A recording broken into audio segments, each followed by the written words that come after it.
makuha na natin yung target. Nakakatuwa naman po. Labas naman po tayo sa buhay pagiging coach and sa trabaho.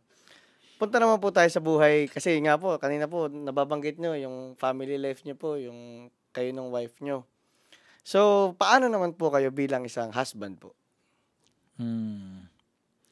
Bilang asawa, kasi ako talagang ano, 'pag ang babae na lang, Opo, ang babae 'pag tama 'yan, tama talaga, 'pag mali, tama pa rin 'yan. So, lagi lang bilang asawa, lagi mong susundin lang ako, lalaki ako, ako opo, yung sinasabi nila, ikaw yung king, ikaw yung dapat masunod. Sa'kin sa totoo, ah, kay Miss Charms, asawa ko, opo, siya talagang ano, siya talagang sa totoo opo, marinig ng ibang tao, opo.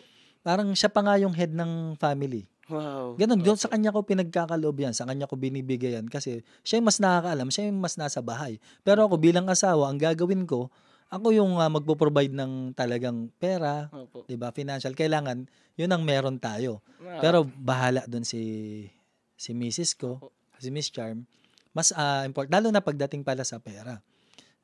Ako bilang asawa, hindi ako nakakailam talaga sis, sa'yo lahat 'yan. Lahat opo. ng pera bigay mo sa asawa, bahala siya kung paano niya paikutin 'yan. Nakakatuwa po. 'Yan, gano'n lang, simple lang naman. Opo, tsaka Happy nakakatuwa po happy na wife 'yan, talagang lahat ng babae, bigyan mo ng bala 'yan, gagawin niya yung gusto niya, opo. 'di ba?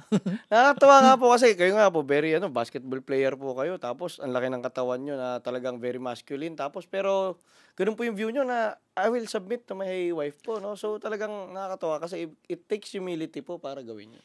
Ayun naman talaga, kasi ang susi naman talaga ng tagumpay ng lalaki, Opo, babae, ang asawa asawa talaga, talaga, totoo 'yan. Dati nga dumating pa kami sa time niyan, walang naniniwala na ginagawa ko, ah, maglalaba ako, magluluto, maggi-gym uli, basta maggi-gym, Opo, magpapalengke, oh 'yun.